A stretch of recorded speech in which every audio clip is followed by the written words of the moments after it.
Olá, pessoal! Sejam bem-vindos para mais uma aula do nosso curso Tributarista Referência. E a aula de hoje, eu tenho certeza que foi muito aguardada. Vamos falar sobre holdings, sobre a criação de pessoas jurídicas. Por que tanta gente fala em ter uma holding? Será que realmente é a salvação de todos os problemas?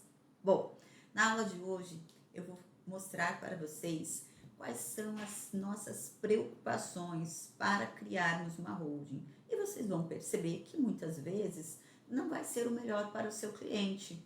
Você tem então que pensar em tudo para dizer a ele se é importante ou não criar uma holding.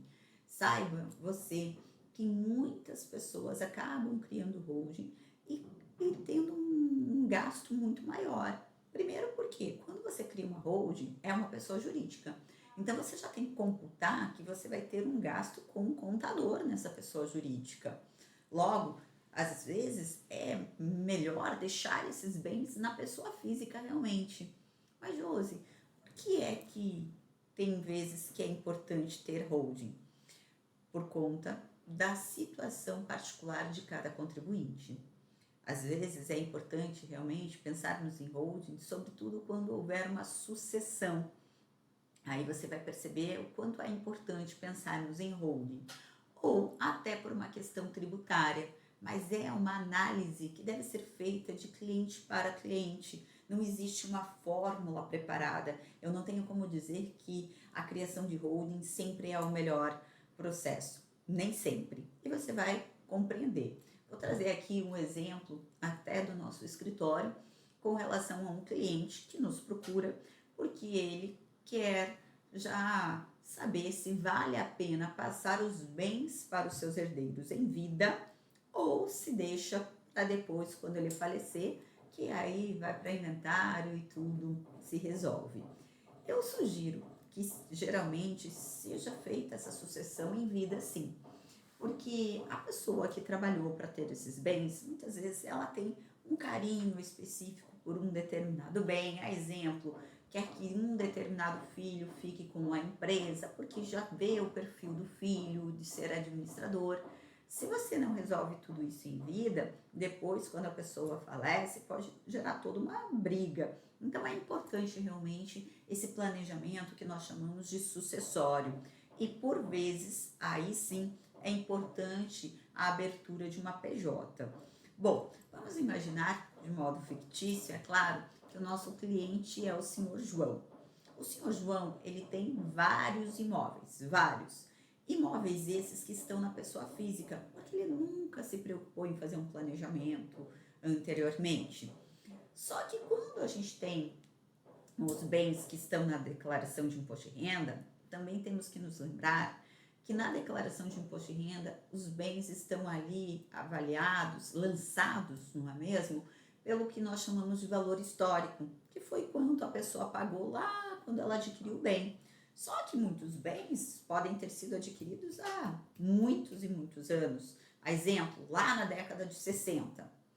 Então, eles têm um valor histórico e hoje, se eles forem ser vendidos, vai ter um valor muito maior, que é o que chamamos de valor de mercado.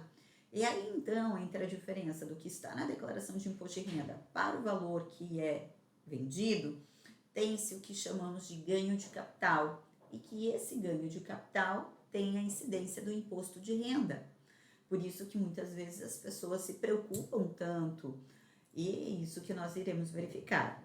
Quando um cliente te procura, a primeira coisa que você tem que saber é todas as intenções desse cliente. O que ele quer fazer, o que ele tem em mente, porque às vezes você faz um planejamento, tá lindo, perfeito, e depois ele fala, não, mas eu queria vender esse bem. Não, eu não queria vender. E aí desmonta todo o teu planejamento, porque você devia ter pensado em outras hipóteses. Então, por isso que é importantíssimo você estar em diálogo com o cliente, várias reuniões, para identificar exatamente o que esse cliente quer. Então, vamos trazer que o seu João, digamos que tenha lá vários imóveis, mas esses imóveis estão avaliados, estão com um valor histórico extremamente baixo. E você vai ver que muitas vezes é isso realmente que acontece. Vamos dizer que todos esses imóveis que ele tenha em seu nome, pessoa física, estejam por um valor histórico de R$ 100.000. É claro que é possível, né, nós fazermos a atualização, e aí tem o desgaste, tem toda uma questão de redução do imposto sobre o ganho de capital, mas muitas vezes não é, o valor é tão alto que acaba dando realmente um valor alto para pagar. Então, por isso que a gente tem que pensar em todas as alternativas. Então, esse cliente, vou até anotar aqui para a gente não esquecer, porque são muitos dados. Então, o senhor João, pessoa física, tem a sua declaração de imposto de renda e os seus bens estão avaliados por R$ 100.000. Só que se o seu João fosse vender hoje esses bens, vamos imaginar que esses bens, na verdade, não seriam vendidos por 100 mil, porque o valor de mercado, considerando tudo aqui, daria aproximadamente 30 milhões de reais. Então, ele nos procura para saber o que ele faz, considerando que ele tem 3 filhos, que ele já quer passar em vida mesmo à disposição desses bens. Ele pergunta: o que eu faço? Passo bem por bem para filho ou crio uma holding? Como é que eu vou fazer isso? E aí, veja, se o seu João, ele não pensar nesse planejamento tributário, eu vou dar como exemplo a legislação aqui do estado da Bahia, tá? Porque também você tem que ficar atento à legislação do estado que você for trabalhar. Então, o ITCMD, que é o Imposto sobre a Transmissão, Causa Mortes ou Doação, na Bahia, ele funciona da seguinte forma: se a pessoa fizer uma doação dos seus bens, ele vai recolher de ITCMD uma alíquota de 3%, tá? Então, ele na doação, aliás, 3,5% na doação.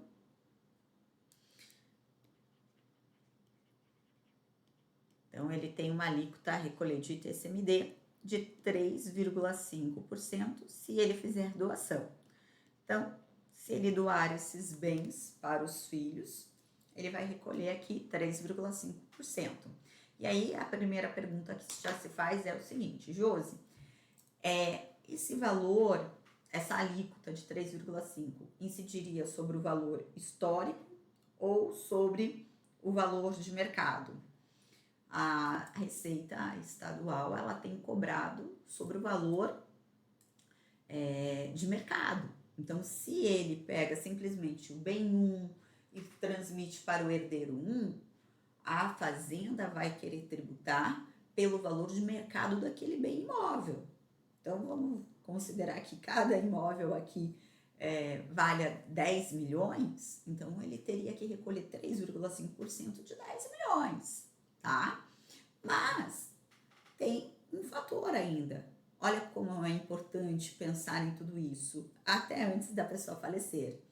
Eu disse a vocês que no estado aqui da Bahia, a alíquota do ITCMD é de 3,5% na doação.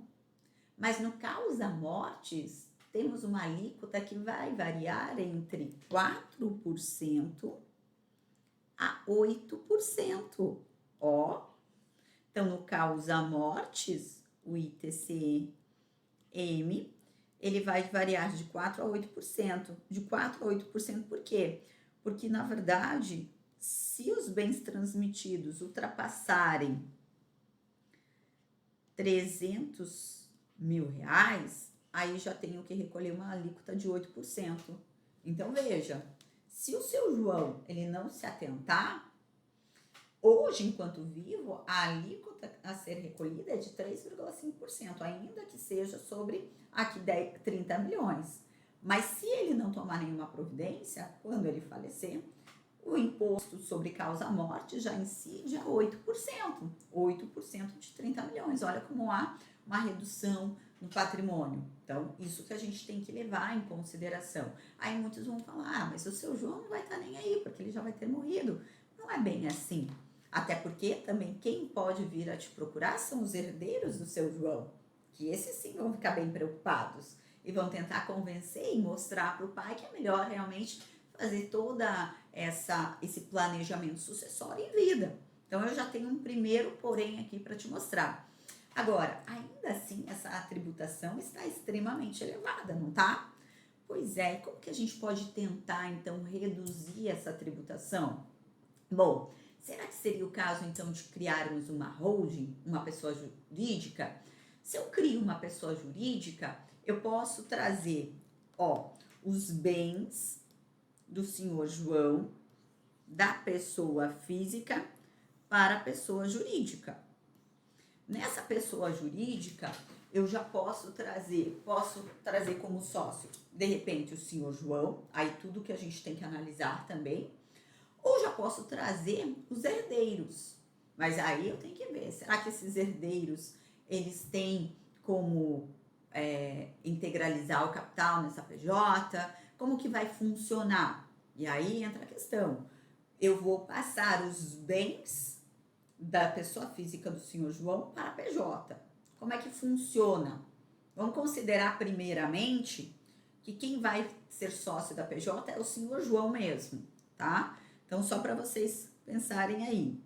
Então, o senhor João, ele vai ser sócio da PJ. Ok. Como é que eu vou passar os bens da pessoa física do senhor João para a PJ do senhor João? Porque tem gente que acha que pelo fato do seu João ser o sócio, não incidiria os impostos de transmissão. Mas é claro que pode incidir, porque a pessoa física é uma pessoa e a pessoa jurídica é outra pessoa. Esses bens, quando vão para uma pessoa jurídica, eles podem estar classificados na contabilidade de 3 formas diferentes. Quais sejam? Eles podem estar classificados na conta de estoque ou imobilizado ou na conta de investimento. Isso tudo você tem que analisar exatamente no momento em que você vai constituir a empresa, e aqui já é importante sabermos qual vai ser a finalidade, por que está tendo essa transferência de bens para a pessoa jurídica, e aí ver se vale a pena ou não abrir essa PJ. Então você vai ter que dizer, esses bens vão para a conta estoque, não, esses bens vão para a conta do imobilizado, ou esses bens vão para a conta do investimento. Josi, me explica. Vamos lá. Quando vão para a conta de estoque, são, na verdade, quando você tem no objeto social da tua empresa, que é de compra e venda de imóveis, administração de imóveis, locação de imóveis, aí você coloca o imóvel na conta estoque. Porque quando você coloca o imóvel na conta estoque, porque tem muita gente que compra imóvel para vender esses imóveis, e aí tem o ganho de capital, tem a questão do imposto de renda, que a gente já vai mostrar que estar na conta estoque tem uma redução grande realmente no imposto de renda. Mas primeiro você tem que compreender qual é a finalidade daqueles bens, quais serão as finalidades daqueles bens. Se você quer que os bens sejam realmente colocados para venda, então eu vou colocar esses bens imóveis no estoque, na conta estoque, porque os bens serão utilizados para venda. O valor, os bens, quando no imobilizado, é quando estiver sendo utilizado para a própria empresa. A exemplo, eu tenho um bem que eu faço a sede da minha empresa. Então, aquele bem que eu utilizo para a própria empresa ou ainda para alugar para terceiros, então veja, coloco aqui, quando a própria empresa utiliza ou locação para terceiros. Aí eu coloco os bens imóveis como imobilizado. Por quê? Aquele imóvel não tem por finalidade ser vendido. Se for colocar para a finalidade de ser vendido, eu coloco na conta estoque. Mas não, é um bem que eu vou utilizar para a sede da empresa, então é imobilizado. Ou é um bem que eu vou alugar para terceiros, imobilizado. que é um bem imobilizado. E na conta investimento? A conta investimento é quando eu utilizo o imóvel para fins de investimento, realmente. Para valorização, geração de renda ou valorização. Então, eu coloco aqui dessa forma. Tá, Josi? Mas qual vai ser a diferença? Bom, vamos considerar primeiramente a questão do ganho, do imposto de renda sobre o ganho de capital, tá? E depois a gente fala como é que a gente vai transmitir, porque você sabe também que transmitindo os bens tem a incidência dos impostos de transmissão. Mas por que ter aqui essa situação? Olha, quando eu falo de conta estoque, para vocês terem ideia, a redução no imposto de renda pode chegar a 6,73%. Então, quando eu tenho uma pessoa jurídica que é optante pelo lucro presumido, então, ela sendo optante pelo lucro presumido, se é uma pessoa que tem por objeto social a compra e venda, a locação de bens, imóveis, e eu coloco o imóvel na conta estoque, porque eu quero que ele seja vendido, quando o imóvel for vendido, terá que ser recolhido 6,73% de imposto. Aí já começa a melhorar se eu considerar que uma pessoa física, quando vende um imóvel, sobre o ganho de capital, e isso tudo é questão de cálculo que você vai ter que fazer. Mas quando a pessoa física vende um imóvel, sobre o ganho de capital, temos alíquotas que podem variar de 15% a 22,5% sobre o valor do ganho de capital. Então, veja, aqui, quando eu estou falando de imóveis que estão na conta estoque, eu vou pagar 6,73% de tributo sobre o valor da venda. Valor da venda. Então, se eu vender o imóvel lá por 10 milhões, terei que recolher 6,73% de tributação. Agora, se eu tiver na pessoa física, estando na pessoa física, deixa eu até trazer aqui, estando na pessoa física, a alíquota é tão somente sobre o ganho de capital e vai variar entre 15% a 22,5%. É claro que se eu tenho um ganho de capital aí na casa que ultrapasse aí 5 milhões, é claro que eu já vou ter que recolher 22,5% sobre o ganho de capital. Então, aí você tem que fazer um cálculo para ver o que é mais vantajoso. E isso tudo você faz antes da pessoa iniciar as negociações. E, além disso, também tem a questão que não posso esquecer, que eu criei uma PJ e passei os bens para essa PJ. E eu disse que esses bens imóveis podem estar na conta, na contabilidade, ou no estoque, ou no imobilizado, ou no investimento.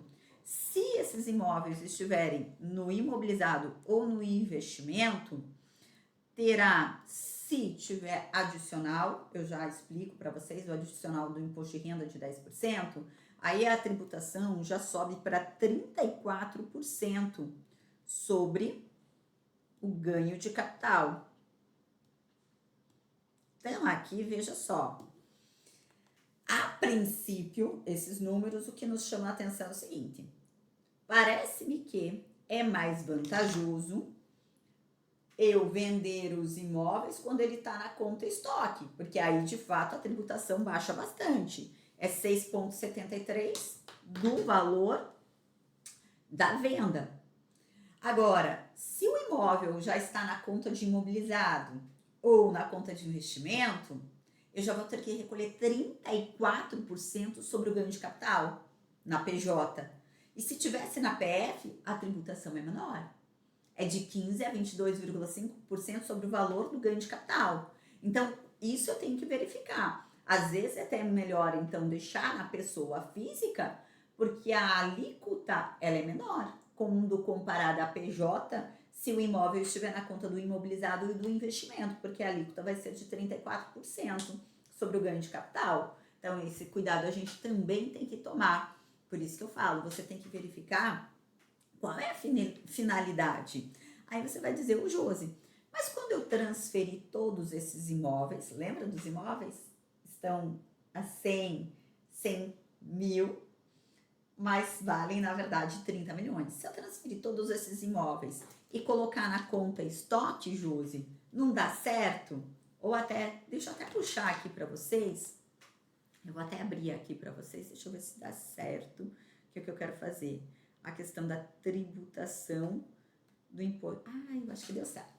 Ó, vou mandar essa tabelinha para vocês saberem de onde que eu tirei os valores. 34%, o valor de 6,73%. Então, aqui, ó.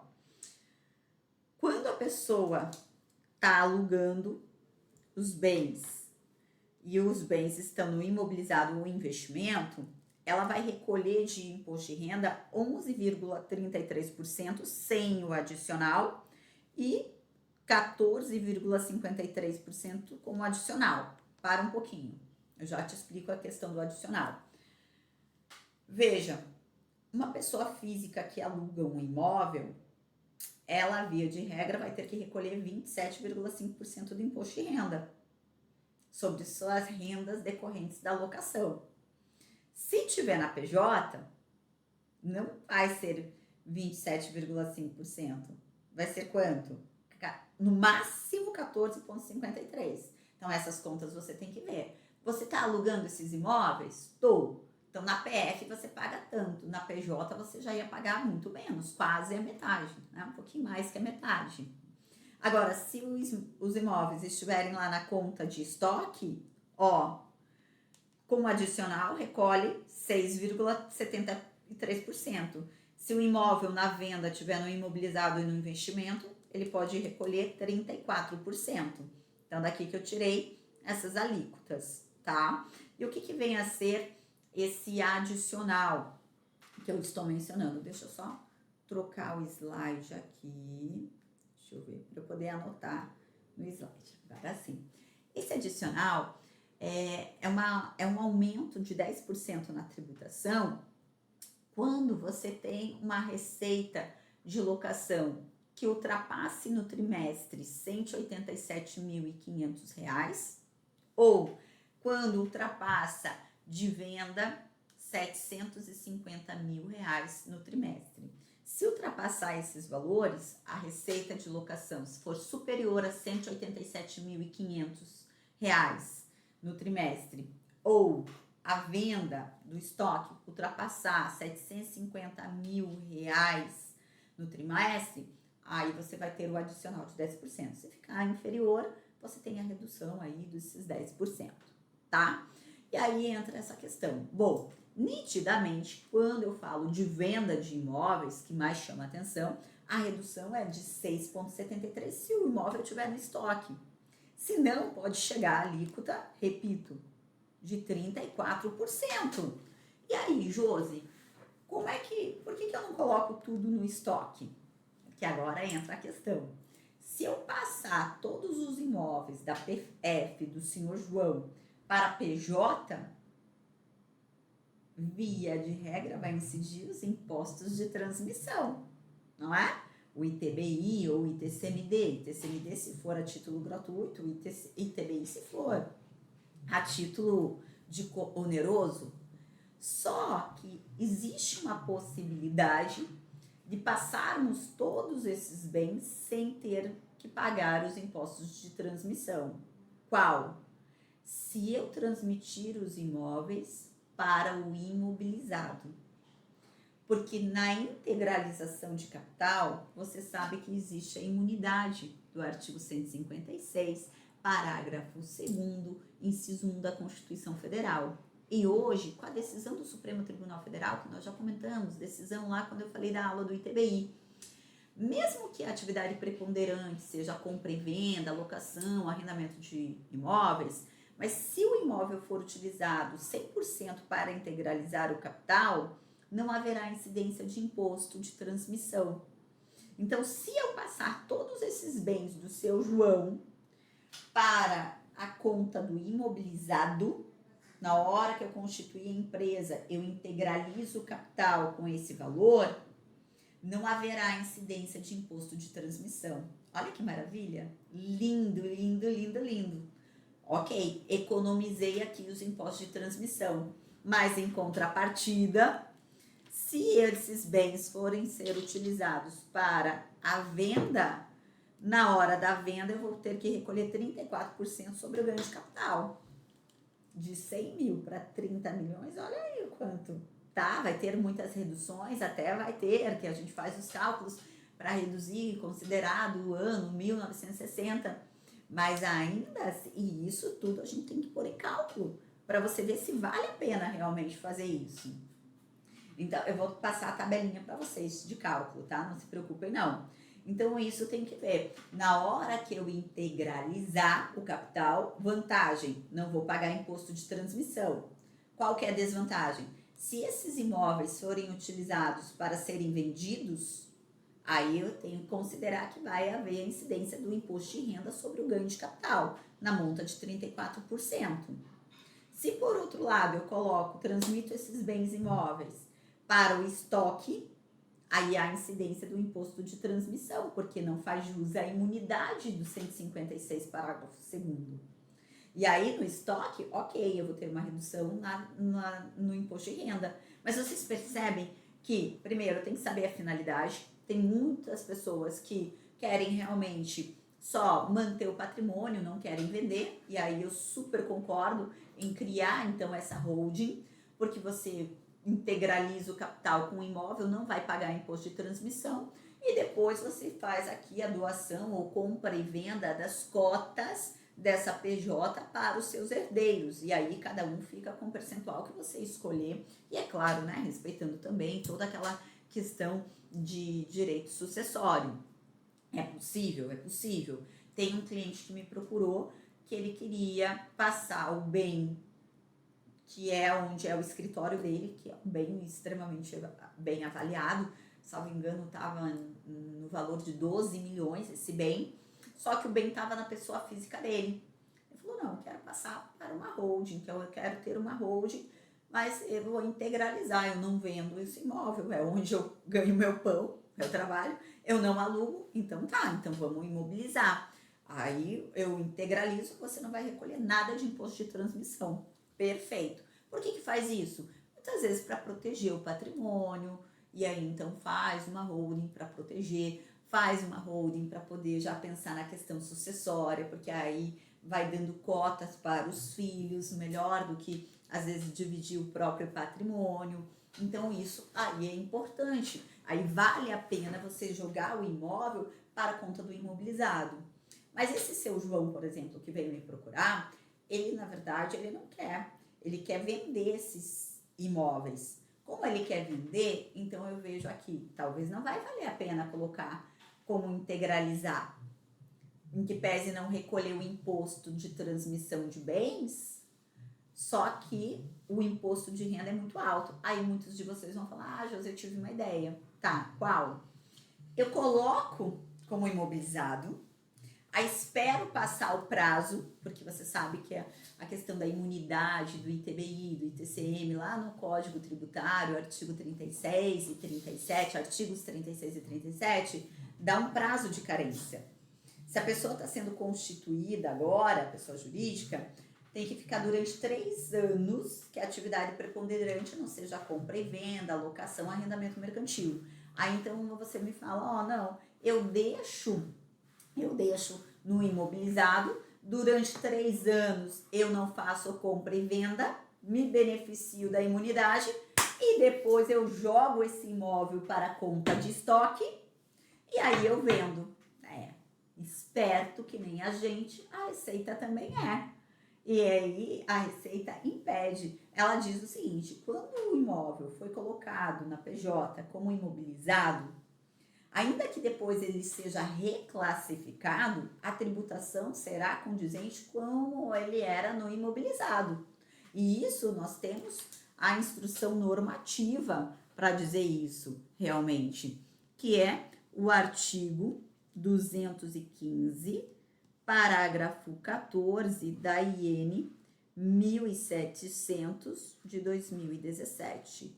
Repetindo, de acordo com esse dispositivo, o imóvel, uma vez classificado como imobilizado ou investimento, deve ser tributado como imobilizado ou investimento, ainda que ele seja posteriormente reclassificado como estoque, justamente para o sujeito espertinho não se valer disso, porque nitidamente aqui é um planejamento com fins tão somente de pagar menos tributo, o que infelizmente hoje está sendo vedado pelo nosso ordenamento jurídico. Quando a gente faz um planejamento tributário, a gente tem que ter aqui uma justificativa, e nesse caso eles entendem que não, tá? E judicialmente a gente também não está conseguindo reverter, não. Então, uma vez classificado como imobilizado, e aí por isso que você tem que ficar muito atento na hora de criar a tua PJ, para ver se vai colocar o imóvel como estoque, imobilizado, investimento, porque se você colocar como imobilizado, saiba que pode chegar uma tributação de 34% sobre o valor do ganho de capital, tá? E o estoque tem essa vantagem, só que a desvantagem é que tem que pagar um imposto de transmissão. Só que fazendo os cálculos, talvez até compense. Então, por isso que eu falo, cada pessoa é diferente uma da outra. Então, talvez para uma é super bacana abrir uma holding e para outra nem é tão interessante assim abrir uma holding. Ah, tem uma instrução normativa que é bem bacana, que fala o seguinte, ó. Eu disse para vocês que quando o imóvel está no imobilizado, mesmo que eu faça a reclassificação para estoque se sendo vendido, a tributação é a maior. Agora, tem uma instrução normativa, que eu já falo para vocês o número, que fala o seguinte, com relação aos imóveis de locação, ainda que eles estejam na conta de investimento ou imobilizado, sendo esse imóvel de locação e tendo o objeto social da empresa locação, aí eu posso me beneficiar da tributação reduzida, que eu mostrei para vocês que a tributação ela é reduzida. Ah, você não vai ter que pagar uma tributação tão elevada sobre essa renda de locação. Para quem quiser anotar, trata-se das soluções de consulta, na verdade, solução de consulta 721 e a 5007 de 2022, que é possível dar o tratamento de venda de estoque, ainda que os imóveis vendidos tenham sido alugados para terceiros, mas desde que as atividades de compra e venda e locação próprios estejam previstas no objeto social. Como assim, Josi? Se o imóvel ele estava no imobilizado, mas ele estava como locação, estava lá no investimento, eu posso dar o tratamento de venda de estoque. Aí já favorece. O problema é se eu integralizei. Se eu integralizei, esqueça. Só que às vezes eu integralizo para fugir da tributação do imposto de transmissão. Não, eu entreguei o imóvel, mas está na conta de imobilizado, investimento, mas esse imóvel está sendo alugado para terceiros. Ok, hoje já se admite que esse imóvel sendo vendido, ainda que não esteja na conta de estoque, porque ele era alocado para terceiros, então ele vai estar ou não imobilizado ou no investimento, ainda assim, quando vendido, eu posso ter a benesse da redução da tributação do ganho de capital, que vai para 6,73 sobre o valor da venda. Isso porque o imóvel ele era alocado para terceiro, mas ele não estava integralizando o capital, certo? Então, essas são as considerações aqui que você deve compreender na hora de montar uma holding. Ah, uma coisa que veio aqui também na minha cabeça é o seguinte, esses dias também me procurou uma colega, que ela, além de tudo, é minha amiga, e virou cliente. E ela tem vários imóveis, ela quer construir a holding porque se sente mais segura também, só que ela tem uma casa de praia extremamente valiosa, a casa vale 8 milhões e ela quer vender essa casa, a ideia é vender essa casa para comprar uma mais valiosa ainda. Nesse caso, como quer vender um imóvel residencial, eu sugiro manter na pessoa física. Por quê? Porque quando você, enquanto pessoa física, tem um imóvel residencial e vende esse imóvel residencial para comprar outro imóvel residencial dentro de 180 dias, não incide imposto de renda sobre o ganho de capital. Ainda que você tenha vários imóveis, Então, a pessoa tem lá 10 imóveis, vende um residencial, ou vende 2, 3 residenciais para comprar um outro residencial dentro do período de 180 dias, aí você não vai pagar imposto de renda sobre o ganho de capital, porque há isenção nesse sentido, tá? Esse benefício, você só pode se valer dele de 5 em 5 anos. Então, se o contribuinte já se valeu desse benefício e ainda não se passaram 5 anos, nem adianta tentar isso, porque senão vai pagar o ganho de capital. E lembrando que o ganho de capital na pessoa física, ele pode variar entre 15% a 22,5%. Então, também são perguntas que você deve fazer.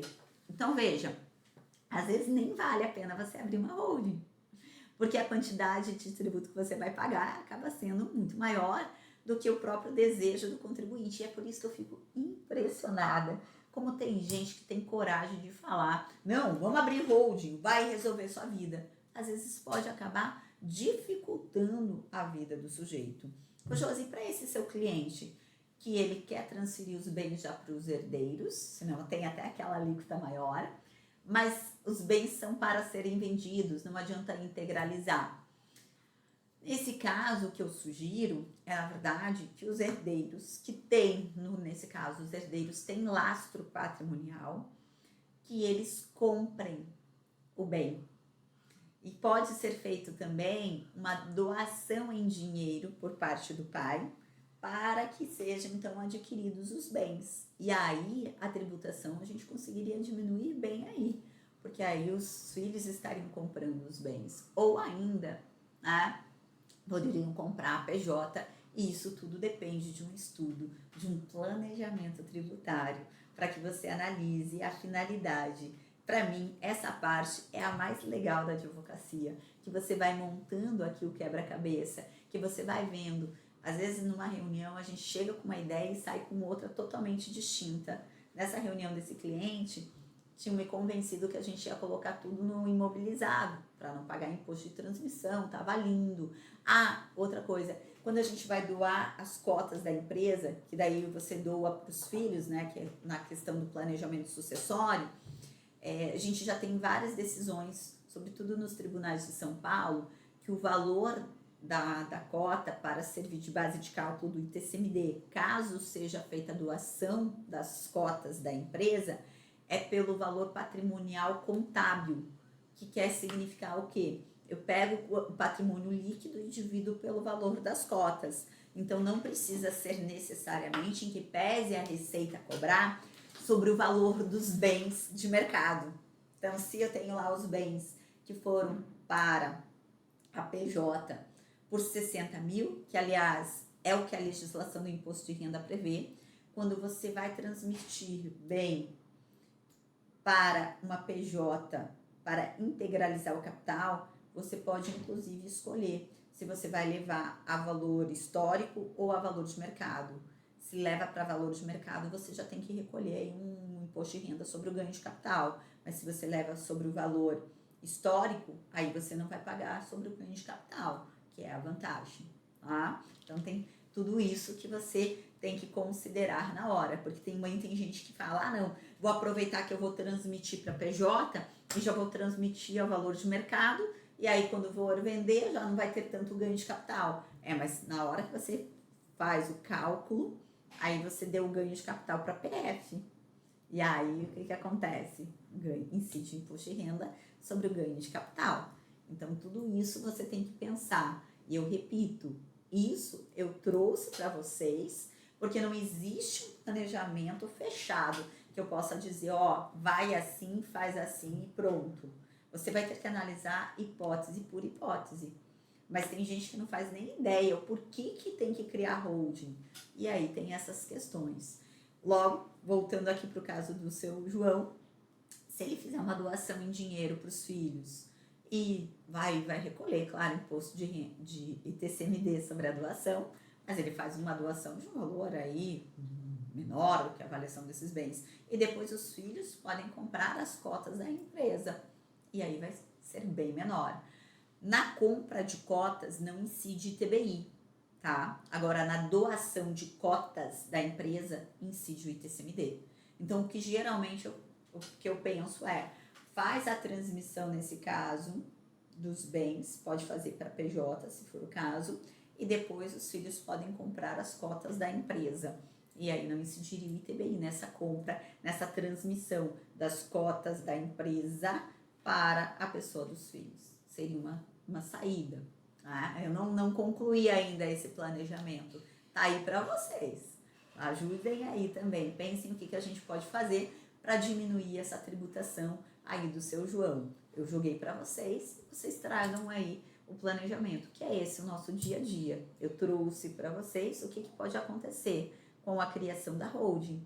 Ah, adianta só criar uma holding? Eu tenho que saber, haverá incidência de tributos e eu tenho que deixar o meu cliente muito a par disso. Haverá essa cobrança. Mas às vezes, colocando no papel, vale a pena até você pagar o imposto de transmissão, porque você vai ganhar muito mais dinheiro se for vender, incidindo uma alíquota de 6,73% sobre o valor da venda, do que pagar, de repente, 22,5% sobre o ganho de capital, se não tiver os bens na pessoa física. Além de que também facilita na transmissão dos seus bens enquanto vivo. Porque você viu a alíquota, né, do estado da Bahia, é 3,5% de ITCMD na doação, e no causa mortis parte a alíquota de 4% e chega a 8%.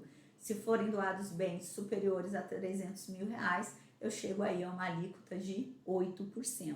Então, é claro que enquanto planejamento sucessório, o melhor que eu tenho é realmente já criar uma holding. Mas como que você vai criar? Você tem que pensar aí para não ter o teu contribuinte, teu cliente pagar muito mais tributo, sobretudo de transmissão. Certo? Gente, então ficamos por aqui. Espero que vocês tenham compreendido e agora passem a aplicar essa ideia de holding. Veja se de repente na tua própria família não é importante criar uma holding. Lá tem aí o sogro, tem aí o pai, tem aí a sua família que de repente está precisando de uma mãozinha para organizar, para não deixar tudo para quando, desculpe, né? A pessoa falecer e aí vira uma briga, por mais que você diga, não, a minha família é ótima, ninguém briga. Espera misturar dinheiro aí para ver se não acaba saindo uma briga. Então, gente, um beijo grande para vocês e até mais!